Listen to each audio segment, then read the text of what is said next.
அனைத்து நல்லுள்ளங்களுக்கும் வணக்கம். நான் உங்கள் ரவிக்குமார். சற்று தாமதமான பதிவு. Update number 25. அங்கே இருக்கக்கூடிய கள நிலவரம் என்ன? ஹவுதிக்கள் வேறு இடையில் ஓடி வந்து 5 கப்பல்களை திருப்பி அனுப்பிட்டாங்க. சவுதிக்கு சோகமோ இல்லையோ, இந்தியாவுக்கும் சீனாவுக்கு தான் மாபெரும் சோகம். இன்றைக்கி இனி பெட்ரோல் டீசல் கிடைக்குமோ அப்படின்னு பாருங்கள். ஒட்டுமொத்தமாக எல்லா கேட்டையும் இழுத்து மூடிட்டாங்க. இனி அமெரிக்கா எடுக்கப்படுகிற முடிவுகள் என்ன? லெபனானுடைய பிரசிடென்ட் அவுன் அவர்கள் போயிட்டாங்க. வெள்ளை மாளிகையில் சந்திப்பை நடத்தியிருக்கிறார். அது இல்லாமல் குவைத் மீது அடி என்று அடித்திருக்கிறார்கள் அமெரிக்கா. பதிலுக்கு அமெரிக்கா நிலைகள் மீது அடி என்று அடித்திருக்கிறது அமெரிக்கா. ஈரான் நிலைகள் மீது அமெரிக்கா தாக்கல் நடத்தியிருக்கிறது. சுற்றி இருக்கக்கூடிய சம்பவங்கள் என்ன, பரபரப்பான நிகழ்வுகள் என்ன, தாக்குதல் என்ன, அனைத்தும் ஒருங்கிணைந்த ஒரு சூப்பரான அப்டேட்டாக பார்த்துடலாம். ஸோ பதிவுக்குள்ளே போகிறதுக்கு முன்பு நீங்கள் நம்ம சேனலை சப்ஸ்கிரைப் பண்ணலாம். சப்ஸ்கிரைப் பண்ணிவிட்டு வாங்க. மறக்காம பெல் பட்டன் கிளிக் பண்ணி ஆல் ஆப்ஷன்ஸ் கொடுங்க. வீடியோ கொடுக்கலாம்.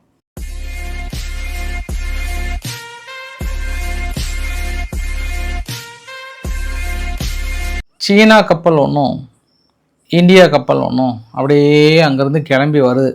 உங்களை அப்படியே ஒரு பதிவு ஒன்று காட்டுறேன் பாருங்கள். ஒன்று பின்னாடி ஒன்று அப்படியே வாழை பிடிச்ச மாதிரி வரும் பாருங்கள். முதல் கப்பல் ஜின் லாங் கியாங், அது வந்து லைபீரியாவுடைய ஃப்ளாக்டு கப்பல். அப்புறம் வந்து ரோட்ஸ் அப்படின்ற ஒரு கப்பல். இந்த 2 கப்பலும் ஒன்றை பிடிச்சி ஒன்று வந்த மாதிரி இருக்குது. ஒன்று வந்து குவான்சோ மாகாணத்துக்கு போகிறது, இன்னொன்று வந்து நம்ம மங்களூருக்கு வர வேண்டியது. இரண்டுமே ஓவர் நீங்கள் திரும்பி கிளம்புங்க, நீங்களாம் எதிரி ஆகிட்டீங்க, எதிரிக்கிட்ட இருந்து நீங்கள் எண்ணெய் வாங்கக்கூடாது, திரும்பி போயிடுங்க அப்படின்னு சொல்கிறாங்க. இந்த 2 மட்டும் இல்லை, அதுக்கப்புறம் ஒட்டுமொத்தமாக பார்த்தா 5 திருப்பி அனுப்பியிருக்கிறாங்க. சவுதி அரேபியாவது குரூட் கேசாலாயின் இன்னும் மற்றதெல்லாம் சேர்த்து ஒட்டுமொத்தமாக 5 கப்பலை திருப்பி அமைச்சிருக்கிறாங்க. நார்மலாகவே சவுதியினுடைய ஏற்றுமதி சுத்தமாக காலி ஆகி போச்சு. ஏன்னா அங்கே ஸ்ட்ரைட் ஆஃப் ஹார்முஸ் பகுதியில் எதுவுமே வராதனால யான்பூம் பைப்லைன் வழியாக இங்கே கொண்டு வந்து இங்கேருந்து ஏற்றுமதி பண்ணாங்க. முன்பு இருந்த ஏற்றுமதியை விட இப்போ சவுதி வந்து ஜஸ்ட் ஒரு 55% தான் ஏற்றுமதி பண்ணுறாங்க. முழு ஏற்றுமதியில் 55லேருந்து 60 தான்றாங்க. இப்போ 60மே ஹவுதிக்கள் ஓடி வந்து இலே சவுதி அவ்வளோதான், முடிச்சுட்டோம் உங்கள் கதையை, அவ்வளோதான், இதுக்கப்புறம்லாம் நாங்கள் தாக்குதல் நடத்தாமட்டோன்னு சந்தோஷப்படுங்க. ஏன் அப்படின்னா இது சவுதி கப்பல் இல்லை, சவுதி கிட்ட இருந்து வாங்கின மற்ற நாட்டுகள் கப்பல்ன்றதுனால நாங்கள் தாக்குதல் நடத்தவில்லை, அதனால் நீங்கள் ரிட்டர்ன் போயிடுங்க அப்படின்னு கூப்பிட்டு சொல்லிட்டாங்க. இந்த இன்ஃபர்மேஷன் எல்லாமே அங்கே ஐ திங்க் ஈரான் தான் கொடுக்குறாங்கன்னு நினைக்கிறேன் நான். ஒவ்வொன்றும் ட்ராக்காக, அதாவது ட்ராக் அப்படின்னா ஜிபிஎஸ் சிக்னலோடு எங்கே வருது, அது எப்படின்னு கரெக்டாக லொக்கேஷனோடு கொடுக்குறாங்கன்னு நினைக்கிறேன். இல்லை இவங்களே கண்டுபிடிக்கிறாங்களா? திடீர்னு உள்ளே போந்து ஒட்டுமொத்த கப்பல்களையும் திருப்பி அனுப்ப ஆரம்பிச்சிட்டாங்க. ஃபஸ்ட்டு பேசிக்காக இது மட்டும்தான், அப்புறம் ஐரோப்பா கப்பலையும் திருப்பி அனுப்புகிற மாதிரி வந்து சொல்லியிருக்கிறாங்க. அதனால் நம்ம இந்தியாவுக்கு என்ன பெரிய ஒரு சோதனையான வேதனையான காலகட்டம் அப்படின்னா, நார்மலாக நம்ம இந்தியாவுடைய இறக்குமதி இந்த 2026க்கு இப்போ இந்த 2 மாதத்துக்கு முன்னாடி வரைக்கும் நம்ம ரஷ்யா கிட்ட வாங்கினோம். அங்கே ரஷ்யாவை அடிச்சுட்டு இருக்கிறாரு ஜெலன்ஸ்கி. அவங்களுக்கே வழி இல்லாமல் இருக்கிறாங்க. இப்போ ஈராக்கு அதை இறக்குமதி பண்ண முடியாத சூழ்நிலை நம்ம. ஏன்னா இங்கே ஸ்ட்ரைட் ஆஃப் ஹார்முஸ் க்ளோஸ் ஆகிடுச்சு. அந்த பைப் லைனும் அங்கே அது எண்ணெய் கொண்டு போய் சேர்த்து எப்போ நம்மளுக்கு வர்றது? அடுத்து சவுதி அரேபியா காலி, யூஏயும் காலி. மீதி ஒன்று நம்ம அமெரிக்கா கிட்ட 8.1, குவைத்துக்கிட்டையும் வாங்க முடியாது. வெறும் அமெரிக்கா, நைஜீரியா, கொலம்பியா, இது 3. இப்போ நம்ம ரீசெண்டாக கொஞ்சம் வெனிசுலா கிட்ட அக்ரிமெண்ட்டை போட்டிருக்கிறோம். வெனிசுலா கிட்ட அடிஷ்னலாக. மீதி நம்ம எல்லாமே எங்கே நம்பி இருக்கிறோம் அப்படின்னா, ஒட்டுமொத்தமாக நம்ம நாடுகள் 90% ஒன்று ஸ்ட்ரெயிட் ஆஃப் ஹார்முஸ் இல்லைன்னா பேபிள் மேண்டம், இது 2 நம்பி தான் இருந்தோம். ஒன்று க்ளோஸு, இன்னொன்று க்ளோஸு. இதுக்கப்புறம் நண்பர்களே நீங்கள் தயாராக இருந்துக்கோங்க. எனக்கு பெட்ரோல் கிடைக்கல, டீசல் கிடைக்கல அப்படின்னு போயிட்டு நான் பங்க்கில் வந்து 2 மணி நேரம் 3 மணி நேரம் நின்றேன் அப்படின்லாம் சொல்லாதீங்க. இன்னும் 1 வாரம் 2 வாரத்துக்குள்ளே இந்த பிரச்சனை தீர்க்காத பட்சத்தில் நம்ம அடுத்த கட்டத்தை நோக்கி போகிறோம். அப்படி இல்லைன்னா எலக்ட்ரிக் பைக்கோ இல்லை எலக்ட்ரிக் வெஹிக்கிள் வச்சுருக்கிறவங்க ஜம்முன்னு இருப்பீங்க.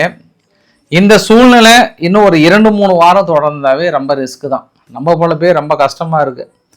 இதில் இவர் வேறு ஓடி வந்து அமெரிக்காவுடைய பெசன்ட் அவர்கள், யார், ட்ரெஸரி, சீனாவுக்கு வந்து நாங்கள் ஒரு வார்னிங் கொடுத்தோம், ஈரான்கிட்ட வாங்கக்கூடாதுன்ட்டு. எங்கள் வார்னிங்கை ரொம்ப ஸ்ட்ரிக்டாக ஃபாலோ பண்ணுறாங்க. சீனா வந்து ஈரான்கிட்ட வந்து 40%க்கு மேலே நிறுத்திட்டாங்க லாஸ்ட் மந்த்தே. வெல்டன் சீனா, வெல்டன். கிட்டத்தட்ட ஈரான் வந்து தனிமைப்படுத்தப்பட்டிருக்கிறது. அவங்களோட ரெவன்யூ வந்து டோட்டலாக நாங்கள் குறைச்சிட்டோம். வெற்றி மாபெரும் வெற்றின்றாங்க. நான் அப்படியே ஸ்லோ மோஷனில் திரும்ப வேண்டியதாலே கோட்டசாமியில் ஒட்டு மொத்தமாக எல்லாத்தையும் அடைச்சி வச்சுட்டு இப்போ ஒன்று சீக்கிரம் சொல்யூஷனுக்கு கொண்டு வாங்க, இல்லை பேச்சுவார்த்தைக்கு வாங்க. இப்போ ஹவுதிகளும் வந்துட்டாங்க. ஏதோ பழையபடி இஸ்ரேல் உள்ள வந்து தாக்கல் நடத்துனாங்கன்னா இது சீக்கிரம் சொல்யூஷன் கிடைக்குமா இந்த பக்கம் ஹவுதிகள் கிட்ட அப்படின்னா, இஸ்ரேல் என்ன திடீர்னு இந்த யுத்தத்துக்கு எங்களுக்கு சம்மந்தமே இல்லாத மாதிரி பேசுகிறாங்க. சுமற்ற வச்சு ஓடி வந்து நோ நோ நோ இப்போல்லாம் எங்களுக்கு இன்ட்ரெஸ்ட் இல்லை, இந்த யுத்தத்தில் எங்களுக்கு கலந்துக்கிறதுல இன்ட்ரெஸ்ட் இல்லைன்றாங்க. இதுக்கு ஆணி வேறே நீங்கள் தான் ஐயா. கடைசியில் எங்களுக்கு சம்மந்தமே இல்லை, நாங்கள் எங்கள் வேலையை பார்க்குறோம், நான் ஏன் பிஸி ரொம்ப பிஸின்றாங்கல்ல, அந்த மாதிரி பிஸின்னு அங்கே இருக்கிறாங்க. நாங்கள் எதுவுமே இப்போதைக்கு எங்களுக்கு இன்ட்ரெஸ்டே கிடையாதுன்றாங்க. அது இன்னொரு டீட்டெயில் கூட பாருங்கள். இந்த பிகாசோ மவுண்டைன் சொல்லிட்டு ஃபஸ்ட்டு அமெரிக்கா தாக்கல் நடத்தலான்னு பிளானில் இருந்தாங்க. அங்கே தான் கொஞ்சம் நியூக்ளியர் கேக்கெல்லாம் இருக்குது, எல்லோ கேக்கெல்லாம் இருக்குதுன்னு நினச்சாங்க. அப்புறம் திடீர்னு ஓடி வந்து நேத்தோ இல்லைங்க அங்கே வந்து இல்லை ஷிஃப்ட் பண்ணிட்டாங்க, சும்மா ஒரு ஆக்டிங் ட்ராமா தான் போடுறாங்க அப்படின்னு இன்ன வரைக்கும் தாக்கல் நடத்தலை. திடீர்னு இன்றைக்கி வந்து மொசாத் வந்து உளவுத்துறை என்ன சொல்லுதுன்னா, இல்லை தலைவரே அங்கே தான் இருக்குது, எங்களுக்கு நல்லா தெரியும், அதை வந்து நாங்கள் கன்ஃபார்ம் பண்ணி சொல்லிட்டோம், அங்கே அவங்க எடுத்துகிட்டுலாம் போகலை ஃபுல்லுன்றது மற்றது. இப்போ என்ன சொல்கிறாங்கன்னா, மீது எல்லாத்தையும் சேர்த்தி கொண்டு வந்து அந்த பிகாசோ மவுண்டன்லாம் வச்சுருக்கிறாங்க தலைவரே, அடிச்சிருங்க ஒரு அடி அப்படின்றாங்க இப்போ இஸ்ரேல். ஆனால் எங்களுக்கு அதுக்கு சம்மந்தம் இல்லை, நாங்கள் அதில் கலந்துக்கிற விருப்பமும் இல்லை, ஐ ஆம் நோ இன்ட்ரெஸ்ட் அப்படின்றாங்க இஸ்ரேல் தரப்பில். ஆனால் இப்படி ஒரு குழுவும் கொடுத்துட்டாங்க. இப்போ அவர்களும் ட்ரம்ப் அவர்களும் சந்திப்பு அங்கே வெள்ளை மால் நடக்குது. அவர் இவ்வளோ புகழ, இவர் அவரை புகழ. ரொம்ப ஒரு கஷ்டமான நாடு தான் லெபனான்லாம், சர்வே பண்ணுறதே கஷ்டம்தான். அதுலேயும் ஒரு சர்வே பண்ணுறாருன்னா பெரிய ஆள் தான், பெரிய விஷயந்தான். ஹெஸ்புல்லாவை ஒன்றும் இல்லாமல் பண்ணணும், முழுமையாக தடை விதிக்கணும். அதற்கான வேலைகளில் முழுமையாக துரிதமாக இறங்கியாச்சு. சிரியா டன் எ குட் ஜாப். ஏன்னா இன்று கூட பாருங்கள், சிரியாவும் லெபனானும் இணையக்கூடிய ஒரு பார்த்துங்க ஒரு செக் போஸ்ட், ஒரு 4 செக் போஸ்ட் இருக்குது. கரெக்டாக பாருங்கள், மெர்சிடிஸ் பென்ஸ் கார்லேயே கடத்திட்டு வராங்கன்னா சாதாரண ஆள் கிடையாது அவன். தோட்டாவுக்கு தேவையான துப்பாக்கிகள்லேருந்து குண்டுகள்லேருந்து மிகப்பெரிய அளவுக்கு ஹெஸ்புல்லாவை கொண்டு போகிறதுக்கு பலே திட்டத்தில் இருந்திருக்காங்க. இவங்க சிரியானுடைய ஃபோர்ஸ் என்ன பண்ணியிருக்காங்க, உள்ளே வந்து பயங்கரமாக பிளான் பண்ணி தூக்கிட்டாங்க. இது வந்து 2வது ஆப்ரேஷனை தடுத்துருக்குறாங்க. அதாவது ஹெஸ்புல்லாவுக்கு போகக்கூடிய ஆயுதங்களை கனக்கச்சிதமாக 2வது முறையாக தடுத்துருக்குறாங்க. இது ஈராக் இன்னும் பண்ணாங்கன்னா ரொம்ப சிறப்பாக இருக்கும், இன்னும் குறையும். ஆனால் ஈராக்கால் இப்போதைக்கு பண்ண முடியாது.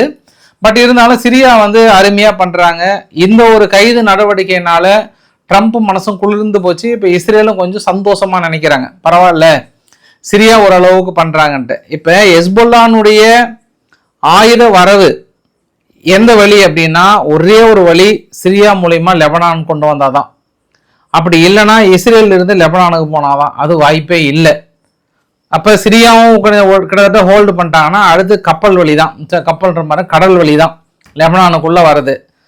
கடல் வழியிலையும் இஸ்ரேலினுடைய நேவல் போட்டு வந்து கணக்கச்சிதமாக ரவுண்ட் அப் பண்ணுக்கிறாங்க. அவங்கள மீறி வர்றது கொஞ்சம் ரிஸ்க்கு தான். இல்லை விமானம் மூலயமா கொண்டு வந்து கொடுத்துருவாங்களா அப்படின்னாங்கன்னா, தெஹ்ரானுடைய விமானங்கள் லெபனானில் தரையிறங்க தடை, எந்த வழியில் வந்தாலுமே ஃபுல்லாக தடை விதிச்சிட்டாங்க. அப்போ இது முழுக்க யார் கையில் இருக்குது அப்படின்னா சிரியா கையில் தான் இருக்குது. அதனால் சிரியா வந்து தலைவரே ஒன்றும் கவலைப்படாதீங்க, உங்களை பார்த்துட்டல, எனக்கு பார்த்தது ரொம்ப சந்தோஷம்னு சொல்லிட்டு போயிருக்கிறாரு. அடுத்தது இவர் வந்திருக்கிறாரு. இவர் மூலயமாக லெபனானில் அமைதி திரும்புவதான் என் முதல் நோக்கம். தலைவரே நீங்கள் பேசிகிட்டு இருக்கும்போது இஸ்ரேல் அங்கே அடிச்சிட்டு இருக்காங்க சதன் லெபனான்ல. இல்லை அது ஒன்றும் பிரச்சனை இல்லை. இஸ்ரேல் டன் எ ட்ரெமெண்டஸ் ஜாப், குட் ஜாப், அருமையாக பண்ணிகிட்டு இருக்காங்க. கொஞ்சம் கொஞ்சமாக முடிச்சுட்டு வராங்க. எல்லாம் முடிச்சுட்டு நம்மக்கிட்ட சொல்லுவாங்க. அவங்க வெளியேற போகிறாங்க, லெபனான் போயிட்டு அந்த இடத்துல உட்கார போகிறாங்க. லெபனான் வர தாக்கல் நடத்தலாம்னா திருப்பி கேட்கக்கூடாது, ஒரு கொஷினை திருப்பி கேட்கக்கூடாது. நல்ல வழி ஏற்படுத்திடும். லெபனானுடைய பிரசிடென்ட் இங்கே தாங்கிறாரு. ப்ராசஸ் எல்லாமே கம்ப்ளீட் ஆக போகுது. கிட்டத்தட்ட குட் நியூஸ் வரப்போகுது. சரியா? சும்மா வேறு கொஷின் கேளுங்கன்னு பிடிச்சிக்கிட்டாங்க எல்லாரும். எந்த கொஷின் கேட்பாங்க அடுத்தது? வழக்கமாக ட்ரம்ப்னாவே என்ன கொஷின் கேட்பாங்க நீங்கள் சொல்லுங்கள். எங்கே போனாலும் சரி இதே கொஷின் தான். தலைவரே ஈரான் விவகாரம் என்ன நினைக்கிறீங்க? தாக்குதல் எப்படி பேச்சுவார்த்தைக்கு வந்துடுமா வராதா? அதெல்லாம் ஒன்றும் இல்லை. நாங்கள் அடிக்கிற அடியில் என்ன 20-30 வருஷத்துக்கு அவங்க ரீபில்ட் பண்ணுறதையும் யோசனை பண்ணணும். பேச்சுவார்த்தைக்கு வராங்க, நாங்கள் பேச்சுவார்த்தைக்கு தயாராக இல்லை. அப்போ எப்படி நடத்துவீங்க, என்ன நடத்துவீங்கன்னு கேட்க, அது எல்லாத்தையும் உங்கள்கிட்ட மேப்போட காட்டணுமான்னு கேட்டார். யூ ஃபேக் நியூஸ் ரிப்போர்ட்டர்ஸ், எல்லாத்தையும் மேப்போட எந்த டைம்லாம் தாக்கல் நடத்துறதுன்னு எல்லாம் என்கிட்ட எதிர்பார்க்குறீங்களா? அதெல்லாம் எதுவும் சொல்ல முடியாது அப்படின்ட்டார் அவர் ஏன்பா நீங்கள் ஏன்பா அவர்கிட்ட போயிட்டு எப்படி தாக்கல் நடத்த போகிறீங்க, எப்படி நீங்கள் எல்லோ கேக்கை தூக்க போகிறீங்க, என்ன பண்ண போகிறீங்கன்னா யாருங்க சொல்லுவாங்க? உங்களோட ஃபியூச்சர் பிளான் என்னன்னா நான் ஏன் உங்கள்கிட்ட சொல்லணுன்றார் ஒரு கட்டத்தில். நான் ஏன் இதெல்லாம் சொல்லணும்? ஹவுதிகள் இது மாதிரி செங்கடல் பகுதியில் தடுத்து நிறுத்துறாங்களே, அதுக்கு என்னன்னா அவங்க லாஸ்ட் டைமே பேசணும். குட் கைஸ், நான் பேசி பார்க்குறேன், அது நல்ல ஒரு பாசிட்டிவாக மெசேஜ் தான் வரும், ஒன்றும் பிரச்சனை இல்லை அப்படின்னு சொல்லியிருக்கிறாங்க. எந்த பிரச்சனையும் இல்லையா? க்ரூட் ஆயில் இன்னைக்கு வாங்கினவங்களாம் நாளைக்கு ஒரே கெயின். குறிப்பாக இப்போ தானே சவுதியுடைய கப்பலை தடுத்தாங்க, நாளைக்கெல்லாம் இன்னும் விலையேற்றம் கடுமையாக இருக்கும். இன்னைக்கு வந்து க்ரூட் ஆயிலோட விலை வந்து $91 இருக்கா, பார்க்கலாம் நம்ம. ஆல்மோஸ்ட் அமெரிக்கா என்ன சொல்கிறாங்கன்னா, அந்த சென்ட்ரிஃபியூகல் அந்த அணு கழிவுகளை இல்லை அந்த எல்லோ கேக்கை நாங்கள் எடுக்காமல் விடவே மாட்டோம் அப்படின்றத தெளிவாகிறாங்க. ஒட்டுமொத்தமாக அந்த லெபனானுடைய முழு சந்திப்பு என்ன அப்படின்னா, லெபனானுக்கான முழு உதவியை அமெரிக்கா அறிவுறுத்துள்ளது. தேவைப்பட்டால் எக்யூப்மெண்ட்லேருந்து எல்லாமே கொடுக்க நாங்கள் தயாராக இருக்கிறோம். உங்களுடைய ஒரே ஒரு வேலை ஹெஸ்புல்லாவை முழுமையாக ஆயுதங்களை போட்டு சரணடைகிற வேலை மட்டும்தான் பண்ணிட்டீங்கன்னா சரி. உங்கள் இராணுவத்துக்கு தேவையான சம்பளத்திலிருந்து உங்கள் நாட்டுக்கு தேவையான மொத்த உதவியிலிருந்து எல்லாமே அமெரிக்கா ஸ்பான்சர் அவன் எடுத்துகிட்டு போங்க.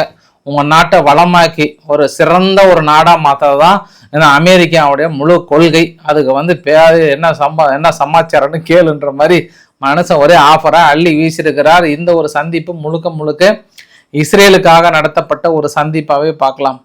என்னதான் நீங்கள் வந்து இஸ்ரேலுக்கும் ஈரானுக்கும் ஒரு பிரிவு, ஒரு பிளவு, இஸ்ரேல் வந்து அமெரிக்க பேச்சை கேட்கல, ஜேடி அவன் துணை அதிபருக்கும் நெதன்யாஹு அவர்களுக்கும் பிரச்சனை அப்படிலாம் நீங்கள் நினச்சிங்கன்னா, இன்னைக்கு அமெரிக்கான்ற ஒற்றை நாடு யாருக்காக தெரியுமா இவ்வளோ சுற்றி பண்ணுறாங்க? இவ்வளோ விஷயம் யாருக்காக?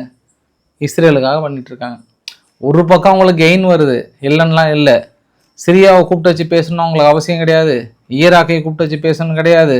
இன்னைக்கு லெபனானையும் கூப்பிட்டு பேசணும் கிடையாது. இவங்கள 3 பேர்த்தையும் இணைக்க வச்சு அங்கே டம்மி பண்ணணும் கிடையாது. இது எல்லாமே மறைமுக வேலைகள் மிகப்பெரிய அளவுக்கு நடந்து கொண்டு இருக்கிறது. இன்னொன்று நோட் பண்ணிக்கோங்க, இஸ்ரேல் நாங்கள் வரல அப்படின்னா கூடிய விரைவில் வர்றாங்கன்னு அர்த்தம். அது வந்து நம்மளுக்கு ஒரு சைகை மொழி. அது அந்த சைகை மொழியை நீங்கள் கூடிய விரைவில் புரிஞ்சுப்பீங்க நீங்கள். ஆனால் இப்போதைக்கு இன்னும் கொஞ்சம் தள்ளி போகணும்னு நினைக்கிறாங்க. ஏன்னா அங்கே அமுத சுரப்பி மாதிரி வந்துட்டே இருக்கு. அவங்க அடிக்கிற அடி ஒன்று இடி மாதிரி இருக்கு. யாரு? ஈரான் நடத்துகிற தாக்குதல் ஒன்று இடி மாதிரி இருக்கு. குவைத்து தான் கண்ணீர் வடிக்கிறாங்க. இப்போ ஐயோ எங்களை ரொம்ப குறி வச்சிட்டாங்களேன்ட்டு. குவைத்துக்கும் மற்ற எல்லா நாடுகளுக்கும் ஆறுதல் செய்தியாக இந்த போரை நிறுத்தி விடலாம் என்று பாகிஸ்தானுடைய பிரதமர் ஷபாக் ஷெரீப் அவர்களை ஈரானுடைய இன்டீரியர் மினிஸ்டர் வந்து சந்தித்திருக்கிறார்.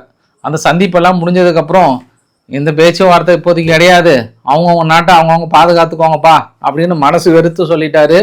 யாரு? பாகிஸ்தானுடைய பிரதமர்.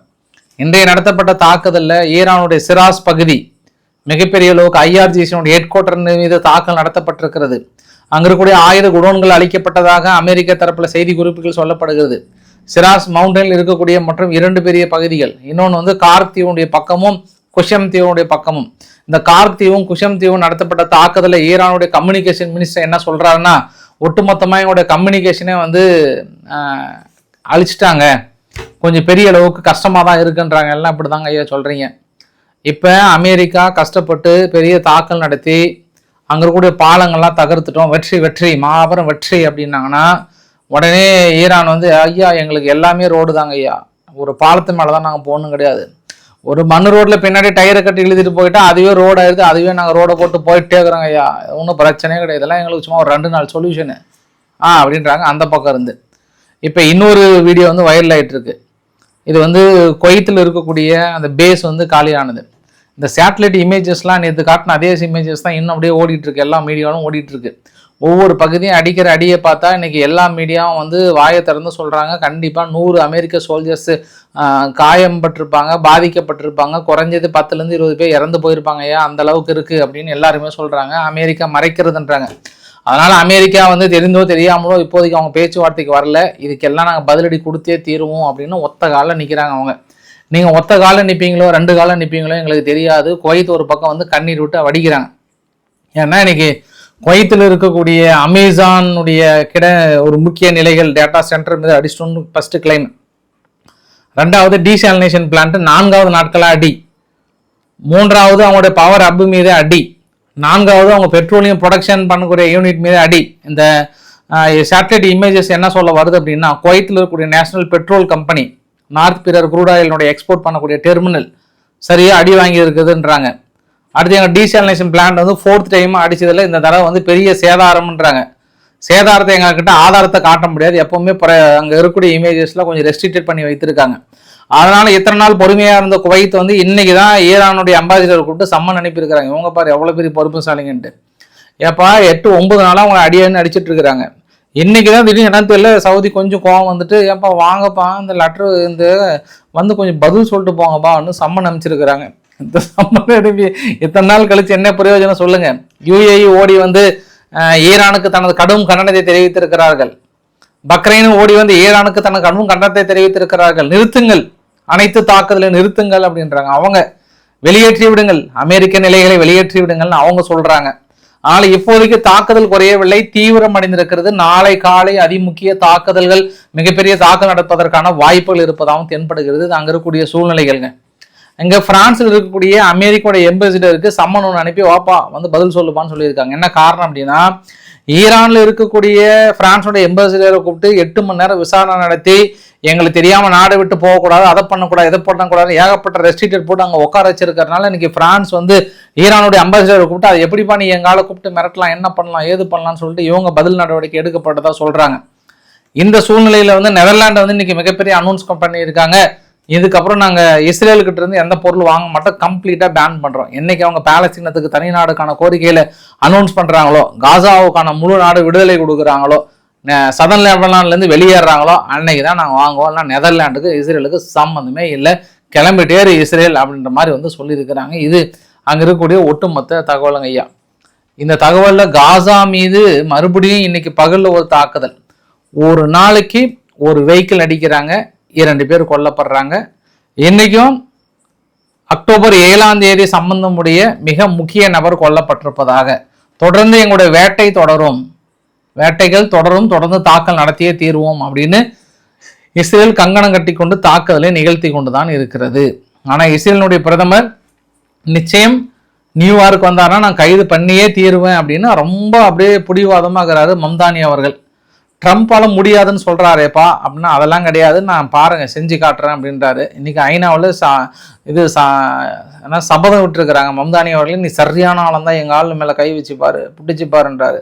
அவர் மம்தானி அப்பெல்லாம் இல்லைங்க, சர்வதேச நீதிமன்றத்தால் வார் கிரிமினலுங்க, நான் எப்படிங்க கைது பண்ணாமல் இருப்பேன்றாங்க. அதனால சர்வதேச கவனத்தை பெற்றிருக்கிறார் மம்தானி அவர்கள். அங்கே பிரதமரை கைது பண்ண முடியுமா? அதற்கு அமெரிக்க நிர்வாகம் ஒத்துக்குமா? இல்லை அமெரிக்க நிர்வாகம் என்ன செய்ய போகிறது? அவ்வளோ சீக்கிரம் முடியாது. இருந்தாலும் இது அதுவே ஒரு கெட்ட பேர் தான். இது மாதிரி நாட்டுக்குள்ளே வந்தால் நாங்கள் கைது பண்ணுறோம் செய்கிறோம் அப்படின்றது வந்து பெரிய அளவுக்கு விஷயம் தான். பார்க்கலாம் இதுக்கப்புறம் ட்ரம்ப் தரப்பில் என்ன சொல்ல போகிறாங்கன்னு சொல்லிட்டு. இந்த வீடியோட நிறைவு பகல் நான் 2 விஷயத்தை பார்த்துட்றேன். ஒன்று வந்து ஜெலன்ஸ்கி விவகாரம். இந்த ஃபெட்ரோ வந்து டிஃபென்ஸ் மினிஸ்டர்லேருந்து நீக்கிட்டார்ல, அதனால் அவர் என்ன பண்ண போகிறாராம், ஆன்டி கரப்ஷன் பொலிட்டிக்கல் பார்ட்டி ஒன்று ஆரம்பிக்க போகிறாராம். இந்த ஆன்டி கரப்ஷன் பொலிட்டிக்கல் பார்ட்டியோட வேலை என்ன அப்படின்னா, முழுமையாக கரப்ஷன்லேருந்து விடுபட்டு நாட்டை முன்னேற்றுவதாம். இப்போ தேர்தல் வச்சாலும் ஜெலன்ஸ்கியை விட ஃபெட்ரோ அவர்கள் ஜெயிச்சிருவார்.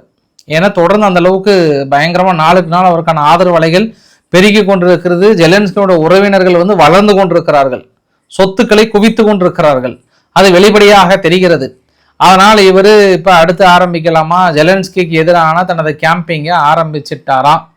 எந்த நேரத்தில் இவர் நாடு கடத்தப்படுறாரோ இல்லை எந்த நேரத்தில் போட்டு தள்ளுறாரோ தெரியல. ஒரு சாதாரண ஆள் கிடையாது. கிம் ஜாங் அண்ணனுக்கு அண்ணன் ஜெலன்ஸ்கி. அவரை எதிர்த்து நீங்கள் அது எந்த சூழ்நிலையில் நீங்கள் அரசியல் கட்சி ஆரம்பிக்க முடியுமா? ஃபெட்ரோ அவர்களே நீங்கள் ஏதோ தவறு பண்ணுறீங்க, உங்கள் உயிரை பாதுகாத்தா வச்சுக்கோங்க, இன்றைக்கி இது என்ன நோட் பண்ணி வச்சுக்கோங்க. அப்புறம் சிரக்சி அவரையும் அந்த கமாண்டர் பொசிஷன்லேருந்து தூக்கிட்டாரு. இப்போதைக்கு யாருன்னே தெரியாத மேக்கரான்னு வந்து 2 பேர்த்த வந்து உட்கார வைத்திருக்கிறார். அதனால ஜெலன்ஸ்கிக்கு அடுத்தடுத்த சிக்கல்களையும் ஏற்படுத்தி கொண்டிருக்கிறது என்பதும் ஒரு கூடுதல் தகவல். ரைட்டு, இன்னைக்கு நான் டைம்ஸ் நவ் பத்திரிகையில பார்த்தேன், அமெரிக்காவோட எம்பசி வந்து 17ஆம் தேதி ஒரு வார்னிங் கொடுக்குறாங்க. குறிப்பாக இந்தியாவில் இருக்கிற எம்பசியோ இல்லை டெல்லியில் இருந்தீங்கன்னா கொஞ்சம் சேஃபாக இருந்துக்கோங்க, ஒரு சில பிரச்சனை வரும் அப்படின்லாம் சொன்னாங்களாம். கரெக்டாக அவங்க அனௌன்ஸ் பண்ண அடுத்து 20ஆம் தேதி இந்த டெல்லியில் இப்படி ஒரு மாபெரும் போராட்டம் தடியடினா இதுக்கு என்ன காரணம் அப்படின்னு இன்னைக்கு டைம்ஸ் நவ் பத்திரிகை கேள்வி கேட்டாங்க. டென்ஷன் ஆகிடுவேன், டைம்ஸ் நவ் பத்திரிகையாளர்களே டென்ஷன் ஆகிடுவேன். அவங்க என்ன பிரச்சனைக்கு சொல்கிறாங்க, அப்போ நம்ம உளவுத்துறை என்ன பண்ணுது? என் கேள்வி அதுதான். எங்கிருந்தோ ஒரு நாட்டில் அமெரிக்காவில் அறிவிப்பு கொடுத்து இது மாதிரி நடத்த போகிறாங்கன்னு தெரிஞ்சு பண்ணுறாங்கன்னா அப்போ நம்ம என்ன பண்ணுறோங்க? என்ன பண்ணிட்டு இருக்கீங்க? தெளிவாக தெரியுது. ஒவ்வொருத்தரும் வந்து சந்திப்பு நடத்துகிறாங்க, ஒவ்வொரு பேக் போனால் எவ்வளோ ஃபண்டிங் ரிலீஸ் பண்ணுறாங்க, எல்லாமே தெரியுது. உட்காந்து இத்தனை நாளாக விட்டுட்டு கடைசியில் இங்கே ஓடி அமெரிக்கா தான், சிஏஏ தான் அப்படின்னா அது முழுக்க முழுக்க நிர்வாக தோல்வியாக நான் பார்க்குறேன். நான் இந்த இதை பொறுத்த வரைக்கும், சிசிஐ ப்ரோட்டஸ்ட் பொறுத்த வரைக்கும், இங்கே எல்லாத்தையும் கோட்டை விட்டுட்டு அங்கே ஓடி திடீர்னு ஒரு ஃப்ரேம் பண்ணுறது, அதெல்லாம் எந்த வகையில் எனக்கும் தெரியல. அப்போ நான் இன்னொரு விஷயத்தையும் சொல்கிறேன். இன்றைக்கி கனடானுடைய அரசாங்கம் என்ன சொல்கிறாங்கன்னா, இது மாதிரி அமெரிக்காவுக்கு ட்ராவல் பண்ணாதீங்க, ட்ராவல் அட்வைசரி. 2 விஷயம். ஒன்று, ஏதோ ஒரு பெரிய வித நோய் பரவறதுக்கும் வாய்ப்புகள் இருக்குது, இல்லை எக்ஸ்ப்ளோசிவ் மாதிரி நடக்க வாய்ப்பு இருக்குது, குண்டு வெடிப்பு நடக்கிறது வாய்ப்பு இருக்குன்னு சொல்கிறாங்க. அப்போ நாளைக்கு ஏதாவது ஒன்று நடந்துச்சுன்னா அது கனடா தான் காரணம்னு சொல்லுவீங்களா? இல்லை என்ன? எனக்கு புரியல. எனக்கு என்னங்க பாஸ் இதெல்லாம், என்ன இதெல்லாம் விவாதம்னு சொல்லிட்டு இன்றைக்கி டைம்ஸ் நாளில் பயங்கர சீரியஸாக பேசிட்டு இருக்கிறாங்க. சரி, வாங்க நம்ம விஷயத்தை பார்க்கலாம். நம்ம பிடிச்சிருந்தா லைக் பண்ணுங்கள், ஃப்ரெண்ட்ஸுக்கு ஷேர் பண்ணுங்கள், சப்ஸ்கிரைப் பண்ணுங்கள். ரவிக்குமார் சோமச்சல். நன்றி, வணக்கம்.